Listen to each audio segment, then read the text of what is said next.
മുൻ Devaswom board president A പത്മകുമാറിനെ Kollam vigilance കോടതിയിൽ എത്തിച്ചു. SIT സമർപ്പിച്ച കസ്റ്റഡി അപേക്ഷ പരിഗണിക്കും. കേസിൽ മുൻ അഡ്മിനിസ്ട്രേറ്റീവ് ഓഫീസർ മുരാരി ബാബുവിന്റെ ജാമ്യാപേക്ഷയിലും കോടതി ഇന്ന് വിധി പറയും. കോടതിയിൽ സുരക്ഷ വർദ്ധിപ്പിച്ചിട്ടുണ്ട്. ലിജോ റോളൻസ് ആണ് വിവരങ്ങൾ നൽകാനുള്ളത്. ലിജോ, കഴിഞ്ഞ ദിവസം വാസുവിനെ കൊണ്ടുവന്നപ്പോഴൊക്കെ വലിയ പ്രതിഷേധം ആ ഭാഗത്തുണ്ടായിരുന്നു. ഇന്ന് കൂടുതൽ സുരക്ഷ നൽകുന്നത് ഇത്തരം പ്രതിഷേധം മുൻകൂട്ടി കണ്ടാണോ?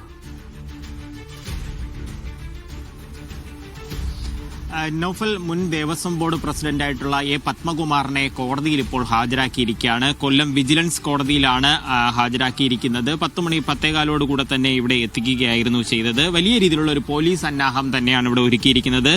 SP ശശിധരൻ ഉൾപ്പെടെയുള്ള അന്വേഷണ ഉദ്യോഗസ്ഥർ നേരത്തെ തന്നെ കോടതിയിൽ എത്തുകയും ചെയ്തിട്ടുണ്ടായിരുന്നു. കാരണം ഇവരെ അന്വേഷണ സംഘത്തെ പ്രത്യേക അന്വേഷണം സംബന്ധിച്ചിടത്തോളം എ പത്മകുമാറിനെ കസ്റ്റഡിയിൽ വാങ്ങി ചോദ്യം ചെയ്യുക എന്ന് പറയുന്നത് വളരെയധികം പ്രധാനമുള്ളതാണ്. അതുകൊണ്ട് തന്നെയാണ് നേരിട്ട് SP ഉൾപ്പെടെയുള്ളവർ കോടതിയിൽ എത്തുകയും ചെയ്തിരിക്കുന്നത്. കോടതിയുടെ പ്രധാന കവാടം ഗേറ്റ് ഉൾപ്പെടെ ഇപ്പോൾ പൂട്ടി അതിന്റെ സുരക്ഷ പോലീസ് ഏറ്റെടുത്തിരിക്കുകയാണ്. നൗഫൽ നേരത്തെ ചോദിച്ചതുപോലെ തന്നെ കഴിഞ്ഞ തവണ N വാസുവിനെയൊക്കെ കൊണ്ടുവന്നതിന് ശേഷം പോകുന്ന സമയത്ത് വലിയ രീതിയിലുള്ള ഒരു പ്രതിഷേധം ഉണ്ടായിരുന്നു. അത് തിരികെ ഇറങ്ങുന്ന സമയത്തായിരുന്നു. ഇപ്പോഴും നമുക്ക് ഈ റോഡിന്റെ ഒരു ഭാഗത്തായിട്ട് കുറച്ച് BJP പ്രവർത്തകരും കോൺഗ്രസ് പ്രവർത്തകരും ഒക്കെ എത്തിയിട്ടുണ്ട്. ഒരുപക്ഷെ തിരിച്ചിറങ്ങുന്ന സമയമാകുമ്പോൾ കൂടുതൽ പ്രവർത്തകർ ഇവിടേക്ക് എത്തുകയും പ്രതിഷേധത്തിന് തീർച്ചയായിട്ടും ഒരു സാധ്യതയുണ്ട്.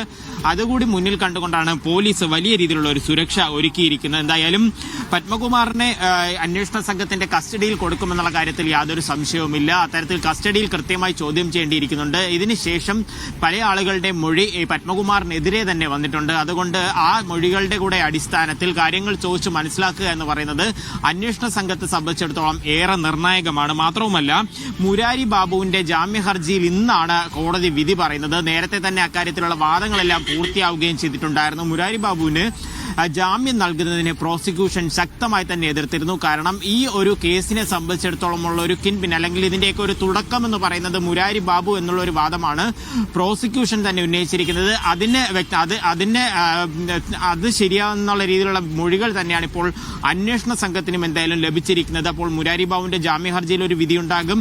മാത്രവുമല്ല, കഴിഞ്ഞ ദിവസങ്ങളിലൊക്കെ N വാസുവിന്റെ ഉൾപ്പെടെയുള്ള ബൈജുവിന്റെയൊക്കെ ജാമ്യ ഹർജി വരുന്ന സമയത്തും വലിയ രീതിയിലുള്ള ഒരു വാദപ്രതിവാദം തന്നെയായിരുന്നു വിജിലൻസ് കോടതിക്ക് ഉണ്ടായിരുന്നത്. പ്രോസിക്യൂഷൻ ശക്തമായി അതിനെ എതിർക്കുകയും ചെയ്യുന്നുണ്ട്. എന്തായാലും ഇന്നിപ്പോൾ പത്മകുമാറിന്റെ ഈ കസ്റ്റഡി അപേക്ഷയിൽ ഒരു വിധി വരുന്നു, മുരാരി ബാബുവിന്റെ ജാമ്യ ഹർജിയിൽ വിധി വരുന്നു. അതിന്റെയൊക്കെ അടിസ്ഥാനത്തിലായിരിക്കും തുടർന്ന് ഉള്ള ഒരു കാര്യം നടത്തുക. കസ്റ്റഡിയിൽ ലഭിച്ചു കഴിഞ്ഞാൽ ഇതിന്റെ അന്വേഷണ ഉദ്യോഗസ്ഥരിൽ പ്രധാനിയായിട്ടുള്ള SP ശശിധരന്റെ നേതൃത്വത്തിൽ തന്നെ ആയിരിക്കും പത്മകുമാറിനെ ചോദ്യം ചെയ്യുക എന്നുള്ള കാര്യമാണ് മനസ്സിലാക്കുന്നത്. നൗഫൽ.